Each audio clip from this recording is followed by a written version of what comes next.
Ramkrishnanagar ICDS প্রজেক্টের উদ্যোগে রামকৃষ্ণনগর কলেজের অডিটোরিয়াম হলে কিছু কিছু মহিলাদের ডাইনি সন্দেহ ও মানব পাচার নিয়ে এক সচেতনা সভা অনুষ্ঠিত। মঙ্গলবার রামকৃষ্ণনগর কলেজের অডিটোরিয়াম হলে রামকৃষ্ণনগর আইসিডিএস প্রজেক্টের উদ্যোগে মহিলাদের ডাইনি সন্দেহ মানব পাচার নিয়ে এক সচেতনা সভা অনুষ্ঠিত হয়। এদিনের সভায় সভাপতিত্ব করেন ভৈরবনগর ব্লকের অ্যাসিস্ট্যান্ট বিডিও শঙ্কর চক্রবর্তী। মহিলাদের ডাইনি সন্দেহ ও মানব পাচার নিয়ে নিজেদের মূল্যবান বক্তব্য রাখেন রামকৃষ্ণনগর আইসিডিএস প্রজেক্টের সিডিপিও গোকুল শর্মা, রামকৃষ্ণনগর থানার এসআই অনুপম দে, রামকৃষ্ণনগর কলেজের ভারপ্রাপ্ত অধ্যক্ষ দীপঙ্কর দাস, ওয়ার্ড কমিশনার প্রীতম পাল, সন্দীপ দত্ত, নিলয় জ্যোতি সরকার ও গামারিয়া এলাকার বিশিষ্ট সমাজসেবী সুরমণি সরকার। অন্যান্যদের মধ্যে উপস্থিত ছিলেন রামকৃষ্ণনগর আইসিডিএস প্রজেক্টের পিউডি cum accountant Kamal Kanti Deb, junior assistant Rajib Debroy, SA Mukteshwar Das, block coordinator Animesh Das ও অন্যান্য অঙ্গনওয়াড়ি কর্মী সহায়িকারা। অনুষ্ঠানটি সঞ্চালনা করেন সুপারভাইজার সঙ্গীতা মহন্ত। এর আগে রামকৃষ্ণনগর আইসিডিএস কার্যালয় থেকে সুপারভাইজার কর্মী সহায়িকারা একটি র্যালি বের করে আসেন রামকৃষ্ণনগর কলেজ প্রাঙ্গণে। এদিন সচেতনা সভা শুরু হওয়ার আগে অনুষ্ঠানে আমন্ত্রিত অতিথিদের উত্তরীয় পড়িয়ে সংবর্ধনা জানানো হয় রামকৃষ্ণনগর আইসিডিএস প্রজেক্টের পক্ষ থেকে। নিউজ ডেস্ক রিপোর্ট, অ্যাবি নিউজ। রয়েছে আইনে সাজা দেওয়ার, তাকে বাধ্য করা মরতে, কম্পেল টু কমিট সুইসাইড, মানে সুইসাইড করতে বাধ্য করা, এটারও প্রাবধান রয়েছে। মানে এরকম ডাইনিকে তারা মানে মানসিকভাবে অত্যাচারিত করেছে যে ওকে একটা সময় নিজেকে নিজের জান নিতে হয়েছে, এরকম প্রাবধান রয়েছে। তার উপরে এই আইনের বিভিন্ন ধরনের প্রাবধান আছে, যেমন এটাতে সাজাও আছে। তারপর যদি অ্যাসার্টিক হয়, মানে যদি আঘাত হয় কোনো মহিলাকে এরকম ডাইনি ভেবে যদি কেউ মানে আঘাত করে, তার পানিশমেন্ট আছে 3 বছর এবং তার জরিমানাও আছে। তারপর যদি কাউকে মেরে ফেলে তার জন্য পানিশমেন্ট রয়েছে, সেটা আবার আইপিসিতে চলে যায়, যেমন নতুন বিএনএসে চলে যায়, ভারতীয় সুরক্ষা সংহিতাতে চলে যায়, যেটা পানিশমেন্ট মার্ডার কেসে যেরকম পানিশমেন্ট হয় সেই পানিশমেন্টই হয়। তারপর রয়েছে যদি কাউকে যদি মরতে বাধ্য করে, কম্পেল টু কমিট সুইসাইড, যদি কোনো ডাইনিকে এরকম অত্যাচার করা হয় যেটা নিজের জান নিতে, তার জন্য পানিশমেন্ট রয়েছে। ডাইনিগুলোকে প্রতিরোধ করার জন্য আসাম সরকারের একটা অ্যাক্ট যেটা মানে নেওয়া হয়েছে, যাতে ডাইনি ঘটনা এরকম আর হয় না। আপনারাও গ্রামের বিভিন্ন জায়গা থেকে এসেছেন, আমার মাসি মা বোনরা, আপনারাও দেখবেন এরকম গ্রামে কুসংস্কারমূলক দৃষ্টি থাকতে পারে, এটাকে প্রতিরোধ করবেন। দেখবেন এগুলো সব মিথ্যা জিনিস, যে ওনার নজরে আপনার ক্ষতি হচ্ছে বা আপনার গ্রামের অন্য লোকের ক্ষতি হচ্ছে, এটা একদম মিথ্যা কথা। এটা জাস্ট মানুষের একটা ভুল ভাবনা, অন্ধবিশ্বাস, এগুলা যেটা প্রতিরোধ করার জন্য সরকার বিভিন্ন ধরনের স্টেপ নিচ্ছে ডে বাই ডে। তার জন্য আইনও নিচ্ছে, কড়া আইন নিচ্ছে, যাতে এইটা ব্যবস্থাটা আর তো হয় না। তার জন্য হিউম্যান ট্রাফিকিং হলো মানব পাচার, এটা একটা বহুত বড় একটা ক্রাইম, যেটা আইপিসিতেও অনেক বড় পানিশমেন্টের রয়েছে, বর্তমানে বিএনএস রয়েছে, তাতেও রয়েছে অনেক বড়। এটা যে কোনো ধরনের হতে পারে। কেউ আপনার কাজের জন্য পাচার করতে পারে, মানে ওই জায়গা থেকে অন্য জায়গাতে পাচার করে নিয়ে কাজ করাবে, প্রস্টিটিউশনের কাজের জন্য নিতে পারে, বা মেয়েগুলোকে বিশেষ করে হিউম্যান ট্রাফিকিংটা মেয়েরা বেশি এতে শিকার হয়, মানুষকে করে, মানে এটা একটা টিম বা একটা গ্যাং, ওরা মিলে কাজ করে। এটার জন্য বড় বড় পানিশমেন্ট রয়েছে, যাবজ্জীবন কারাদণ্ড রয়েছে, এরকম অনেক প্রাবধান রয়েছে আইনের মাধ্যমে। এটাকে প্রতিরোধ করার জন্য আমরা পুলিশ ডিপার্টমেন্ট বা হোম ডিপার্টমেন্ট এটা অনেক কাজ করে যাচ্ছে। এটা বিশেষ করে বড় বড় শহরে এগুলো বেশি ক্রাইম হয়, আমাদের অঞ্চলে একটু কম দেখা যায়, যেহেতু আমার মানুষগুলো সব একে অপরের সাথে মিলে থাকে। এটা যারা বেশিরভাগ মেয়েদেরকে টার্গেট করে, যে মেয়েরা পড়াশোনা করতে যাচ্ছে, ওদেরকে টাকা পয়সা দিয়ে ফুসলিয়ে তোমাকে ভালো কাজ দেবো এগুলো বলে নিয়ে যায়, বা প্রেমের লোভ দেখেও ট্রাফিকিং করতে পারে। এরকম অনেক কিছু আমরা আমাদের চাকরির লাইফে দেখেছি, অনেক কেস এরকম দেখেছি হিউম্যান ট্রাফিকিংয়ে, যেটার জন্য আজকে প্রোগ্রামটা করা হয়েছে আমাদের। যে আপনারা নিজেরা যে সতর্ক থাকবেন, আপনাদের এরিয়াতে উইচ হান্টিং মানে ডাইনি হত্যাটা, এটা একটা সামাজিক কুসংস্কার, যেটাকে প্রতিরোধ করার জন্য আমরা চেষ্টা করতে পারবো। হিউম্যান ট্রাফিকিংও আমরা লক্ষ্য করতে পারবো, একটা মেয়ে কার সাথে ঘোরাফেরা করছে, নিজের ছেলেমেয়েদের দিকে একটু লক্ষ্য রাখবেন। জানাচ্ছি বিশেষ করে ওয়ার্ড কমিশনার সম্মানিত সন্দীপ দত্ত মহাশয়, ওয়ার্ড কমিশনার সম্মানিত প্রীতম পাল মহাশয়, সম্মানিত আর একটি বিষয় আজকে এই সভা সভাপতি আমাদের অ্যাসিস্ট্যান্ট বিডিও মহোদয় এবং আমাদের সিডিপি মহোদয়, সঙ্গে উপস্থিত আছেন আমাদের রামকৃষ্ণনগর থানা অধিকর্তা মহোদয়, আমাদের রামকৃষ্ণনগর পৌরসভার পৌর সদস্য তথা আমাদের রামকৃষ্ণনগর মন্ডল বিজেপির সাধারণ সম্পাদক সম্মানীয় সন্দীপ দত্ত মহাশয়, রামকৃষ্ণনগর পৌরসভার পৌর সদস্য নীলজ্যোতি সরকার মহাশয়, এর সঙ্গে উপস্থিত আছেন এই সভায় আমাদের গামারিয়া জুটির ওয়ার্ড সদস্য। এই দায়িত্ব সেবা পরিচালনা করার জন্য যে দায়িত্ব নেওয়া হয়েছে আমি কিন্তু এরকম আমার বিশেষ কোনো ধ্যান নেই, তবু আমি সবাইকে আয়োজক মন্ডলী গ্রামবাসীকে ধন্যবাদ জানাচ্ছি। প্রথমে আজকের সভায় উপস্থিত সম্মানীয় ডাইনি হত্যা, ডাইনি হত্যা এতে দেখা যায় এখানে ডাইনি হত্যা করা হয়েছে, পাথর খোলা হয়েছে, মারা হয়েছে। এটা একটা কুসংস্কার থেকে সেটা হয়। আমাদের জানা থাকতে হবে আমাদের এই কুসংস্কারটা ছড়িয়ে যারা যারা মানসিকভাবে একটু রুগী আছে, মেয়েরা হয়তো রাস্তা দিয়ে যাচ্ছে, পাথর কুড়াচ্ছে, তার বাচ্চাদের সাথে কথা বলছে, ওদেরকে মনে করা হয় ডাইনি সন্দেহে ওদেরকে পাথর ছুঁড়ে মারা হয়। সেটাকে আমরা সবাই বুঝতে হবে যে ওরা মানসিকভাবে রুগী, ওদেরকে চিকিৎসা করা প্রয়োজন, ওদেরকে ভালো একটা চিকিৎসা নিয়ে পৌঁছানোর দরকার। এইভাবে আমরা সমাজকে জাগরিত করতে হবে। আর বাকি তো আমার সভাপতি আর ডাইনি হত্যা, উইচ হান্টিং। আমরা জানি আমাদের সমাজের প্রত্যেক ধর্মের মধ্যে সংস্কার এবং কুসংস্কার দুটো জিনিসই বিদ্যমান।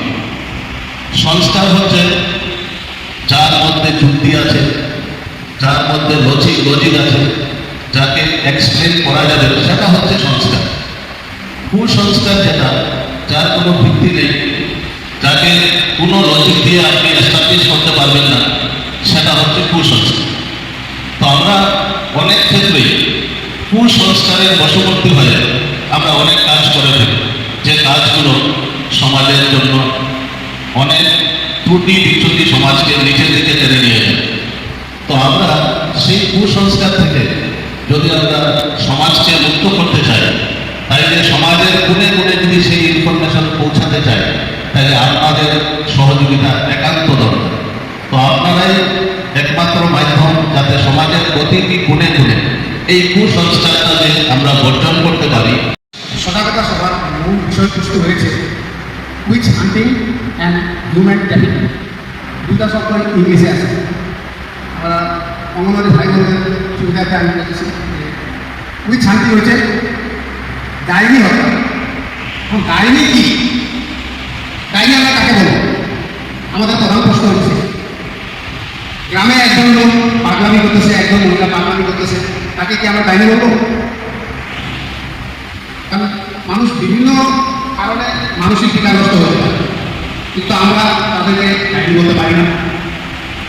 ডাইনি হবে তারা বিকারগ্রস্ততা অন্য ধরনের, আর যেটা মানসিক বিকারগ্রস্ত তারা সবসময় ওরকম ব্যবহার করতে পারে। মানসিক বিকারগ্রস্ত রোগীরা যেরকম ব্যবহার করে তাদের আচরণ সেটা পরিস্থিতি, কিন্তু ডাইনিকে যারা চিন্তা করা হয় তাকে আসলে ডাইনি বলা হয়। মানসিক বিকারগ্রস্ত আমরা ঠিক বলতে পারি, কিন্তু তাদের মগজুর কিছু একটা অংশে বাধা আছে, ইন্টারভেন্স আছে, যার জন্য তারা অন্য ধরনের ব্যবহার করে। আমরা গ্রামের মানুষে আমরা কি বলি যে তারে ভূতে ধরছে, ডাইনির অর্থ হচ্ছে তারে ভূতে ধরছে। আমরা সবসময় বলি ওই তার কাছে যাইস না, তার মানে কিন্তু তার শরীরে একটু অশরীরে আপনার আছে। এই অশরীরে আপনাকে যখন গ্রামের মানুষে পরিলক্ষিত করে, যে কুসংস্কারের মধ্যে একটা কথা হচ্ছে ডাইনি হত্যা। আমরা বিভিন্ন প্রচার মাধ্যমে আমরা দেখি মোস্ট প্রবেবলি দুটো, একটা হচ্ছে সাঁওতাল প্রদূষিত অঞ্চলে এবং যারা বড় কাছাড়ি ওইসব অঞ্চলে এই ডাইনি হত্যার প্রচলনটা অনেক বেশি দেখা যাচ্ছে। তো এই যে ডাইনি হত্যাটা কিভাবে হয় আপনারা কিছুটা জানেন, তবু আমি যতটুকু জানি আপনাদের সাথে অল্প শেয়ার করতে চাচ্ছি। যে দেখা যায় গ্রামের কোনো মহিলা হঠাৎ একটু আলাদা আচরণ, একটু আলাদা আমাদের যে আচরণ, আমরা যদি সেই আচরণকে নর্মাল বলি, তাহলে ওই মহিলার আচরণটা সাডেনলি একটু চেঞ্জ হয়ে গেছে। সেই চেঞ্জ হওয়ার বিভিন্ন কারণ থাকতে পারে। একটা প্রথম কারণ হচ্ছে অসুস্থতা, যেটাকে আমরা বলি ডিপ্রেশন। তো ডিপ্রেশন যদি হয়ে যায়, যে কোনো মানুষ, আমি আজকে সুস্থ আছি, কালকে আমি কিন্তু ডিপ্রেশনে চলে যেতে পারি। যে কোনো মানুষ যে কোনো সময় ডিপ্রেশনে যেতে পারে। তার কারণ বিভিন্ন কারণ হতে পারে, ওইটা ডক্টর আলোচনা করবে, কিন্তু যে কোনো সুস্থ মানুষ ডিপ্রেশনে যেতে পারে। করে যে এই মানুষটাকে, এই মহিলাটাকে মৃত্যুদণ্ড দেওয়া ছাড়া অন্য কোনো উপায় নেই। কিন্তু এটা কিসের জন্য হচ্ছে? তাকে আমরা মৃত্যুদণ্ড কেন দিচ্ছি? আর যা নিশ্চিতভাবে মারা হয়, আমরা এটা ভিডিওতে দেখি যে আইনের কাছে মারা হয়, তাকে গুলি করে মারা হয়, নিষ্ঠুরভাবে মৃত্যুদণ্ড দেওয়া হয়। কিন্তু এইটার কারণটা শিক্ষা হয়। এটার কারণ, মেইন কারণই হচ্ছে শিক্ষা হয়। আমি তাই বই যে গ্রামের মহিলাদের, গ্রামের সব মানুষের শিক্ষার প্রয়োজন আছে। আজকে থেকে 40 বছর আগে এই ডাইনি হত্যা যেভাবে হতো, আজকে হয় না। কারণটা কি? যে আজকে গ্রামে অঞ্চলে হোক, শহর অঞ্চলে হোক, সব জায়গায় শিক্ষার এক স্তর উন্নতি হয়েছে, যার জন্য এই প্রভাবগুলি আমাদের বিশ্ববিদ্যালয়ের কলেজে যা বক্তৃতা দিয়েছে, তাতে আপনারা সুন্দরভাবে বুঝতে পারছেন যে ডাইনি কি আর কেন হয়। তার ব্যাখ্যাতে সেই সব কথা আমিও পড়ি বলে মনে করছিলাম, আর আমার সেই কথা বলা কোনো প্রয়োজন নেই, যেহেতু একবার সে করেছে। কিন্তু আমাদের কর্তব্য কি?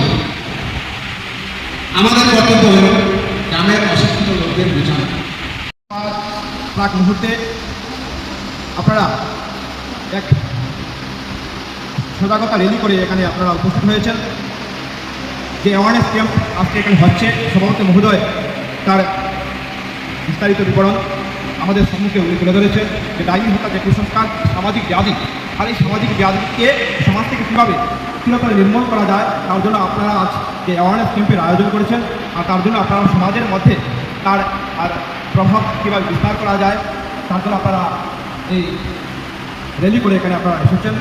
তার জন্য আমি প্রথমে আপনাদের সবাইকে আমি ধন্যবাদ দেবো, কারণ আপনারা এই প্রচণ্ড গরমের মধ্যে আপনারা র্যালি করে এখানে এসেছেন।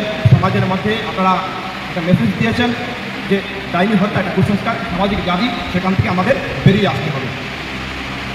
আমরা দেখি আমাদের দেশ ভারতবর্ষ পূর্বে অনেক কুসংস্কার ছিল, সেই কুসংস্কার থেকে আজকের দিনে আমরা অনেকটা এগিয়ে এসেছি।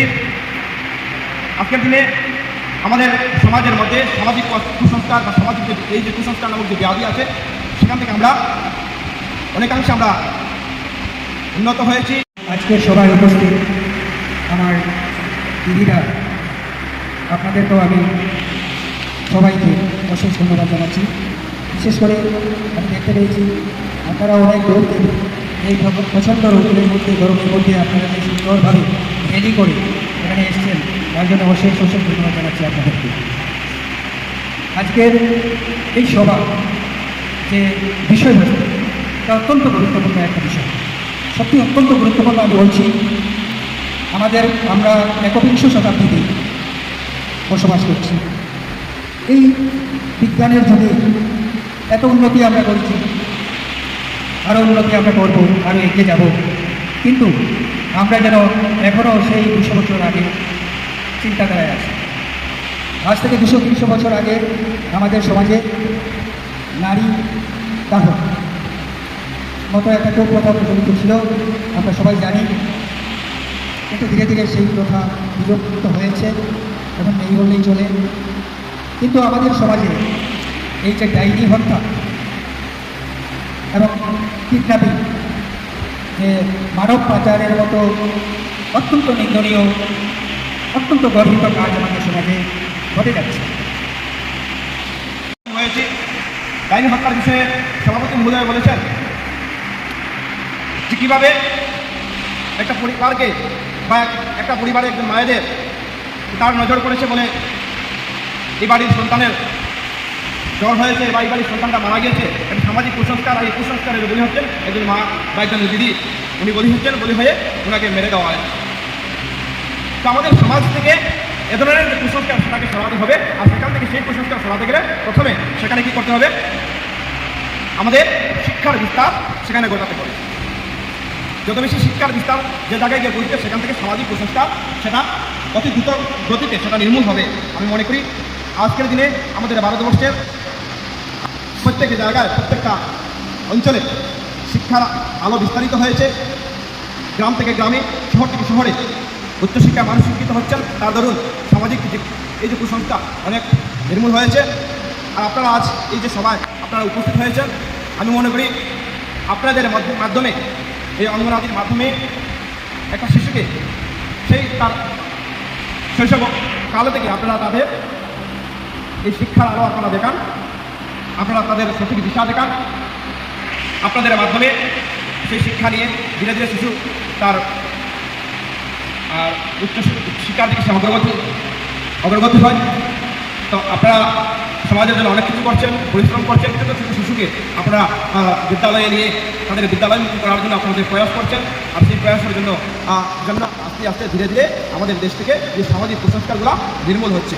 আর সেটাও আপনাদের মাধ্যমে আমাদের সবার ঐক্যবদ্ধ প্রয়াসে এই সামাজিক কুসংস্কারগুলো, এই ডাইনি হত্যার মতো কুসংস্কারগুলো আমাদের সমাজ থেকে আগামী দিন সেটা নির্মূল হবে, আমি সেটা বিশ্বাস